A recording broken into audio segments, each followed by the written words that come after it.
আমরা ভারতকে এই সীমান্ত হত্যার ব্যাপারে মানবিক হয়ে জিরো টলারেন্সে চলে আসার আহ্বান জানিয়েছি।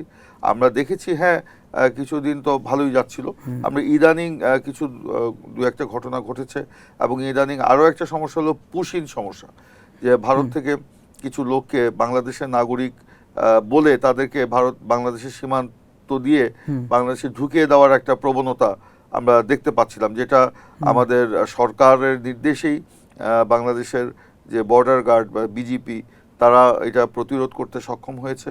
স্থানীয় জনগণও এই ব্যাপারে সতর্ক রয়েছে। আমরা চাই না এই সমস্যাগুলো থাকুক। ভারতকে এই উপলব্ধি করতে হবে এবং করে এইটার সমাধানে তাদেরকে এগিয়ে আসতে হবে। বাংলাদেশ সবসময় প্রস্তুত সেভাবে সহযোগিতা করার জন্য।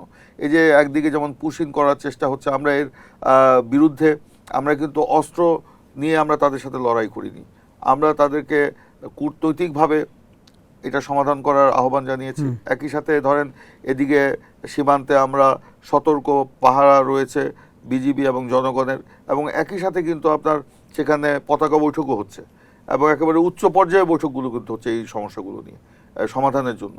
তো আমরা সেইভাবেই কূটনৈতিকভাবেই সেটাকে আমরা মানে সমাধানের দিকে এগিয়ে নিয়ে যেতে চাই বা এগিয়ে যাচ্ছে, এবং সেটাও আমরা কূটনৈতিকভাবে সফল হয়েছি বলে আমি মনে করি।